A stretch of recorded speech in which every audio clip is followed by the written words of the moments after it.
Presidency, Giorgia Meloni, to deliver a keynote address. Over to you, ma'am.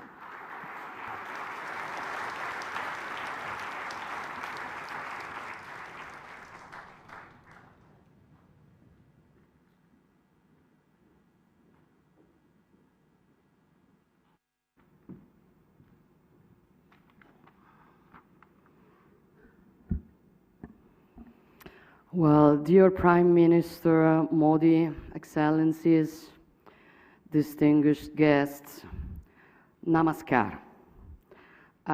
It is an honor for me to inaugurate this year's Raisina dialogue and to do so in front of such an extraordinary audience, an audience that includes representatives from across the G20, with whom Italy shares a special responsibility to find solutions to our common global challenges. With this in mind, well, I would like to take this opportunity to share my appreciation for Prime Minister Modi's hard work on handling a complex presidency and to reiterate Italy's full support to its success.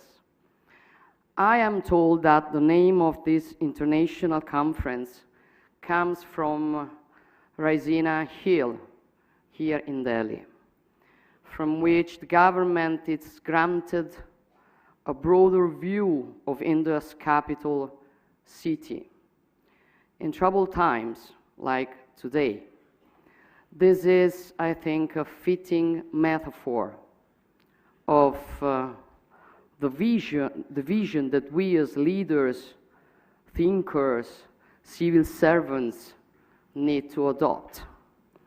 It reminds me of the Palatino, the Campidoglio, and the other hills on which our ancestors founded ancient Rome more than 2,000 years ago, from which an extensive network of roads connected different provinces, leading from the center of the Italian peninsula to very diverse cultures.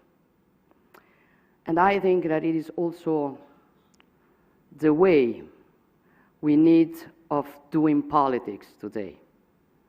When I was running for the electoral campaign, I said that I didn't want to climb the institutions to gain power.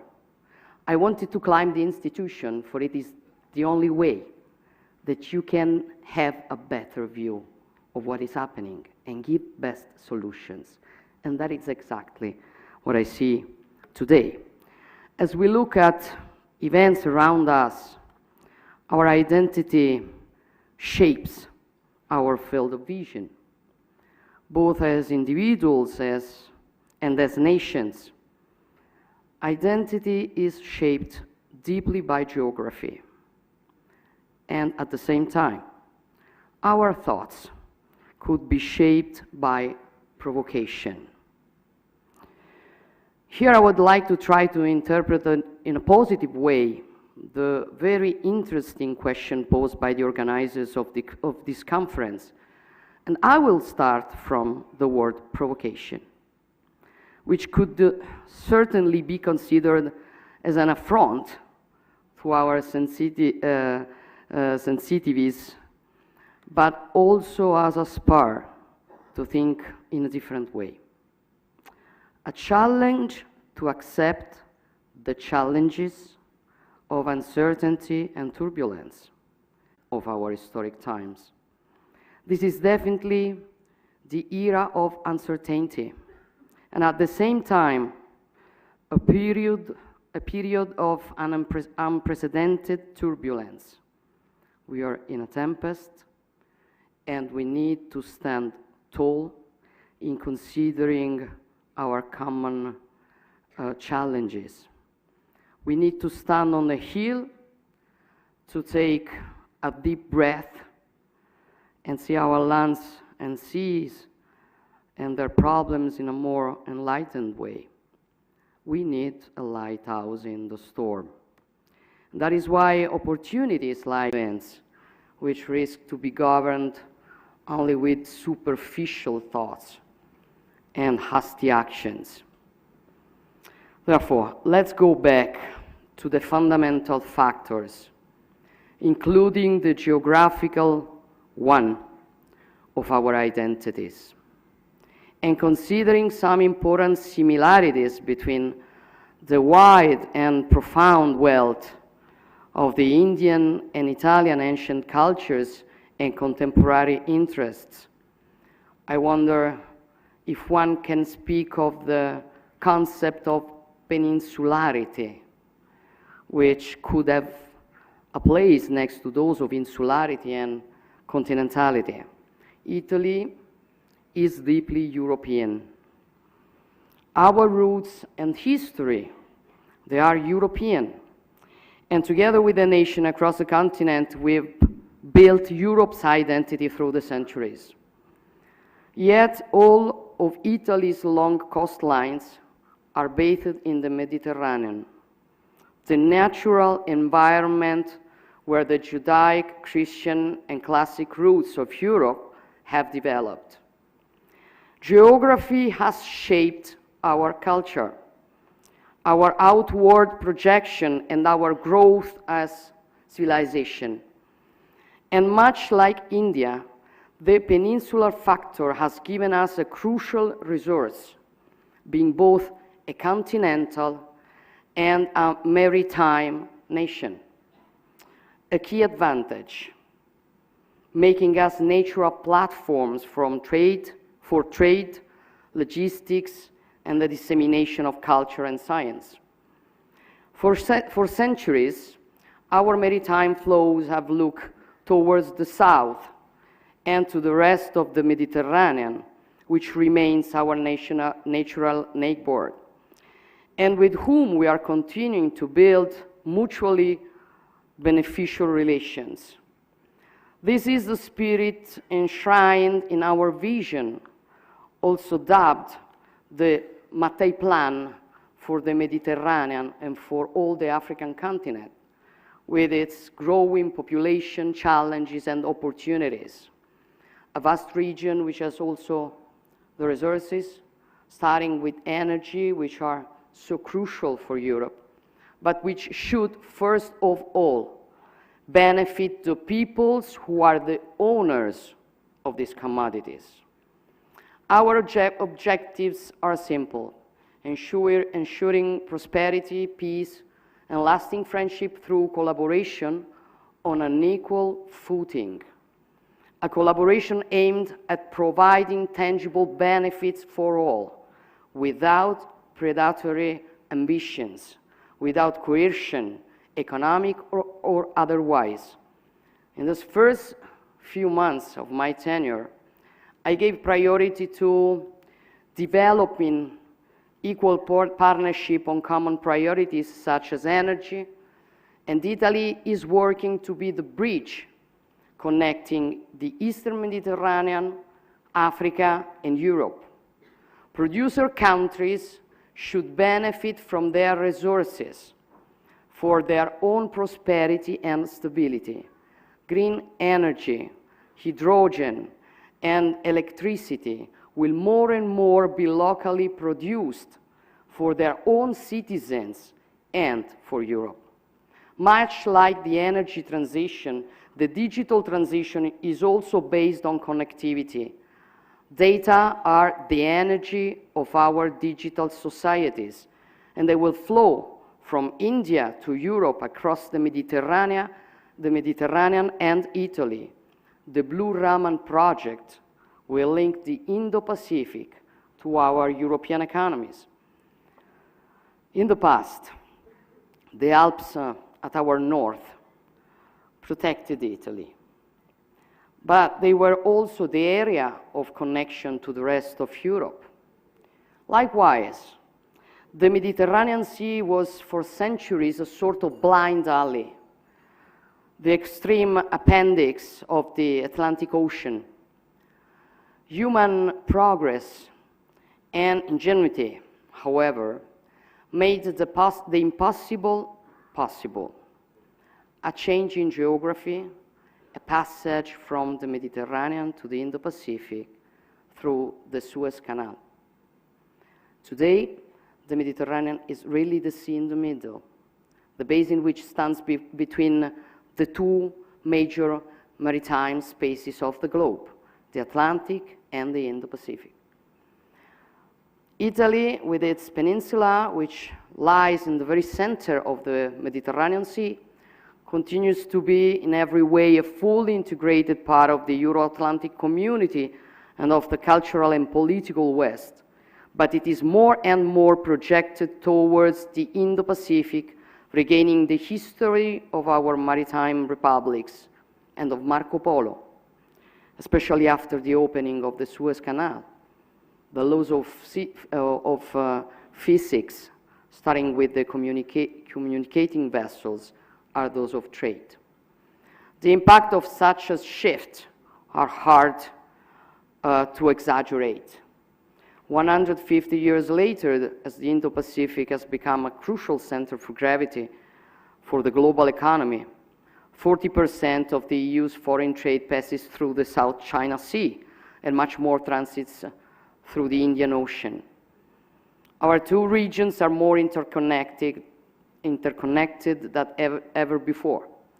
Together, we account for 70% of global trade, and the EU has become the biggest investor in the Indo-Pacific, which contributes to two-thirds of global economic growth. The world's oceans connect us. They are essential to global commerce and our way of life. Today, shipping makes up 90% of all international trade, and freedom of navigation is crucial for our economies. Global interconnection has enabled our economies to cooperate and flourish, but it comes at a cost, especially in times of turbulence within the international community. What happens in Europe affects the Indo-Pacific in ways it would not have in the past. And what happens in the Indo-Pacific has direct repercussions in Europe. This is not a surprise. This is not a black swan. It is rather a gray rhino we should have seen. And it is something we need to keep in mind as we move forward. This implies a new approach on how we work together. We need to see the world through progressive lens, to focus with the same level of attention on both long and short-term dynamics. We face a war of aggression which brings us back to the tragedies of the 20th century, but at the same time we need to have the necessary vision to be prepared for the challenges of the 21st century. The COVID-19 pandemic shook the foundation of international trade and mobility, exposed profound weaknesses in the resilience of global supply chains and in globalization as we knew it. They said we could solve every problem with free trade. We were going to have democracy and richness for everybody. It wasn't like that.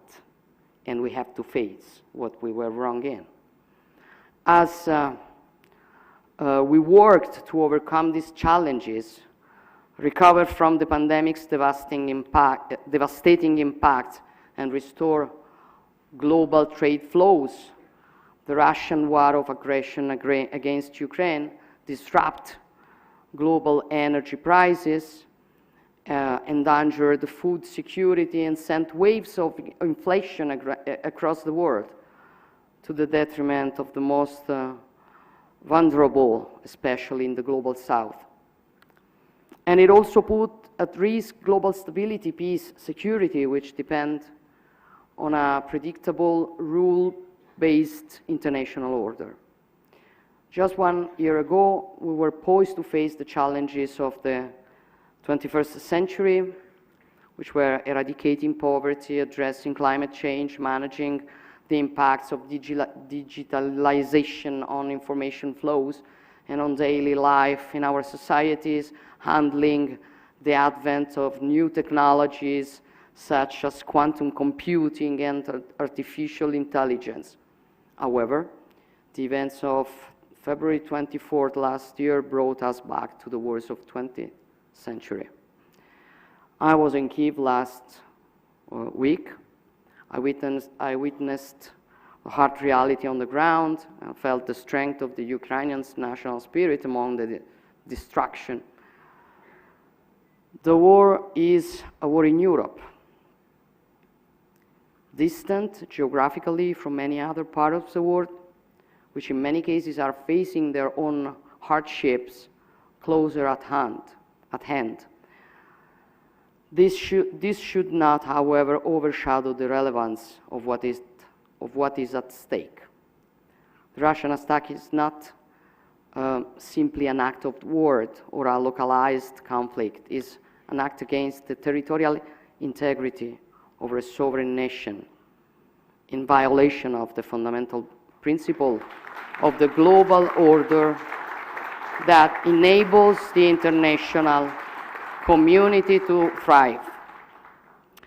And we cannot allow the very foundations of international law to be threatened, without which only military force would be taken into account, and every state in the world would risk being invaded by its neighbor.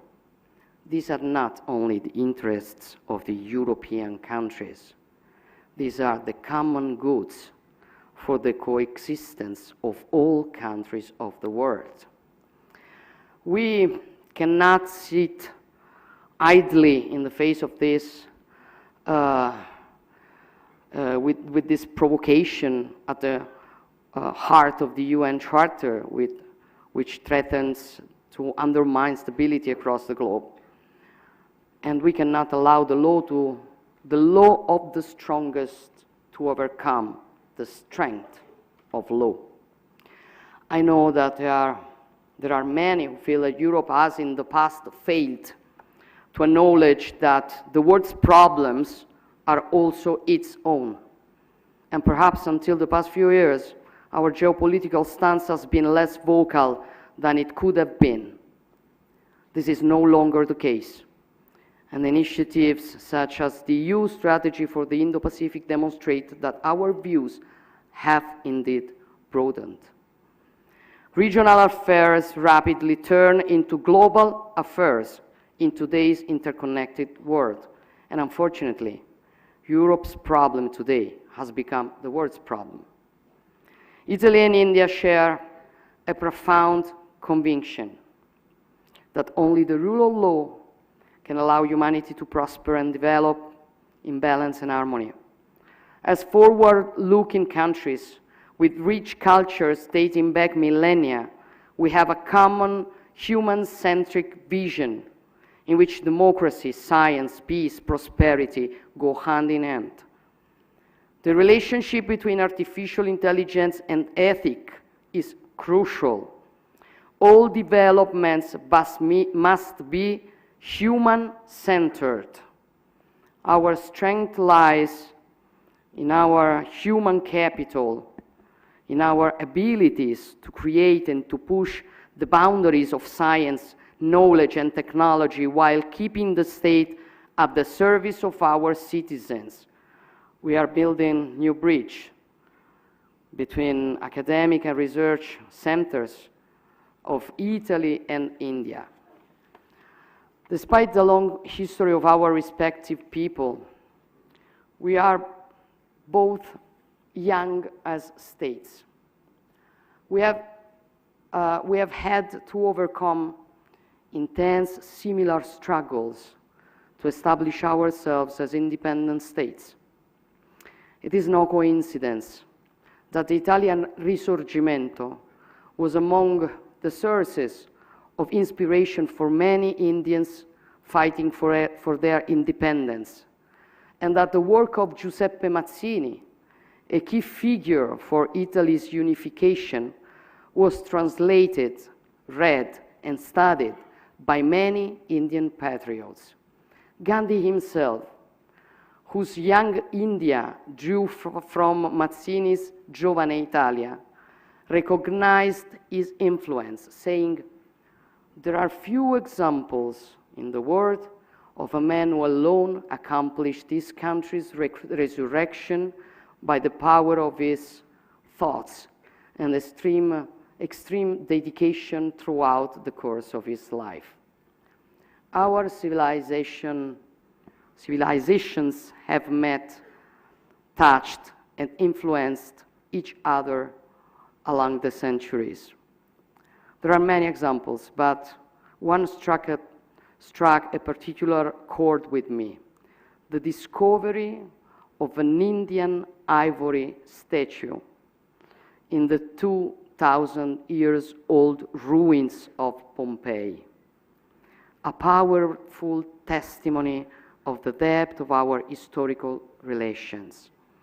Our cultures are hymns to life and love, and we will continue to fight with determination against those who worship hate and violence.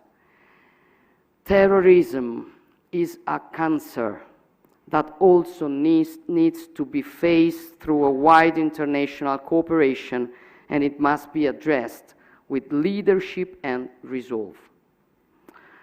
As I sit in my office in Palazzo Chigi in Rome, which is known as the Prua d'Italia, the bow of Italy, I'm often reminded of my nation's maritime nature. As we navigate the waters of the world, we must navigate the new horizons of the 21st century. We need to see better as we move through uncertainty, to strengthen the resilience of our global relationships through greater cooperation and diversification.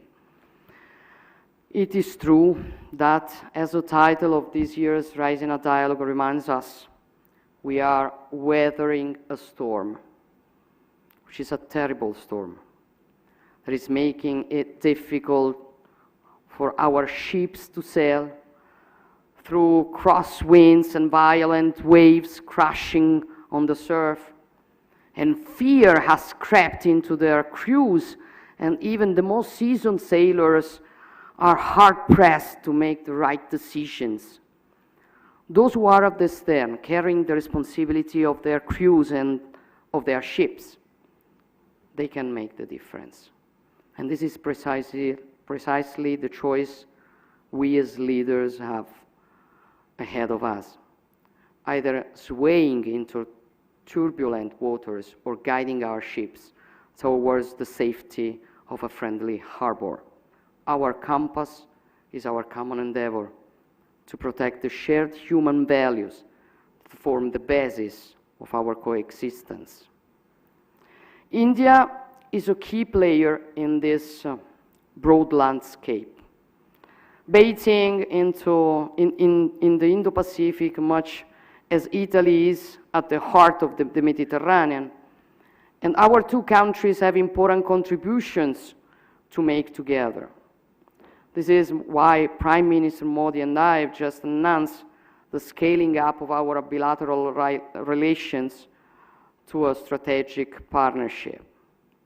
Building on bilateral tools and broader programs such as the EU Global Gateway, Europe and the Indo-Pacific, but also Latin America and the African continent, are enhancing their collaboration on all fronts, from connectivity to infrastructure and fair and sustainable trade, while keeping in mind the strategic priority for all of us, which is the energy transition. And this will be a key element in the global fight against climate change, to which we all need to contribute with different tasks and responsibilities. We have to do it bearing in mind our responsibilities towards the future generation, but also to our citizens today, and we need to do it in a balanced way. Each country has to do its part. Failing to do so, it would have a profound impact on humanity worldwide, directly through food shortage, drought, extreme weather events and other disasters, but also indirectly through new conflicts arising from climate-induced migrations and transboundary disputes over scarce resources. The need to accelerate the energy transition has been compounded by the energy crisis, which has highlighted the vulnerability of economies across the world. It has, however, also shown that global coordination on climate change is not a zero-sum game, but a true shared interest. The same is true for technological development and dissemination, where Indian countries throughout the Indo-Pacific have a central role to play, given their highly skilled workforce, their resources, and their strategic position along the global value chains. Our ability to work together on renewable energy, green hydrogen, circularity, and the twin transition will determine our success. And it requires a functioning international order. And this is something that we, humans of the 21st century, cannot do without, and that we need to nurture and reaffirm at every turn. The governance of multilateral organization must be updated, but the cornerstones of multilateralism cannot be put in question, as they are also the cornerstones of peace and freedom. Let us not feed the false metaphor of a world divided, the West against the rest. The unshakable unity in the face of the growing threat to international peace and stability goes well beyond the Western interest. It is a common interest. And this is, I believe, a key message that could emerge from the Indian G20 presidency, as well as from the Raisina dialogue. A message of hope, a message of unity. Every nation can be a lighthouse. With the wealth and pride of its tradition and identity, which somebody would like to forget or hide or kick. But we are nothing without our roots, our rights, and the capability we have to recognize them. They depend from our tradition. And who wants to kick our tradition, our identity, wants to kick our rights. So it's an important struggle that we are facing all over the world. And I know that on this, we do agree the same point of view. Lighthouses do not obscure each other, but they can shine together and help all of us to navigate in these troubled waters. Thank you very much.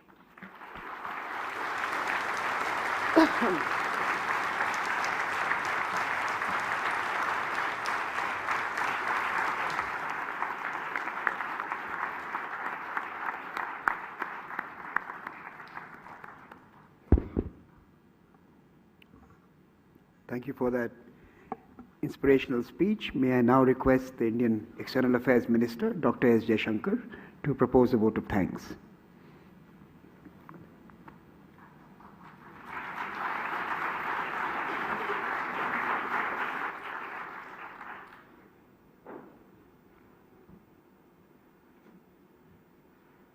Prime Minister Narendra Modi ji, Prime Minister Giorgia Meloni, my distinguished foreign ministerial colleagues, Excellencies, ladies and gentlemen. I think you have heard both from the keynote speaker and the two speakers before her about the state of the world. And that state of the world is captured obviously by the theme of this conference. But it's up to each one of us to see whether we put the focus on the tempest or the lighthouse. I think a lot of us, certainly in India, we can see the lighthouse shine quite brightly. We believe that for all the challenges in the world, there is the leadership, there is a vision, there are solutions, and much of that today forms the agenda of the G20. So it's my honor today to propose a vote of thanks. I particularly thank Prime Minister Meloni for joining us this evening. I thank the Prime Minister, Narendra Modi ji, for keeping his word year after year of being here. And to all of you, I wish you a very, very productive conference over the next few days. Thank you very much.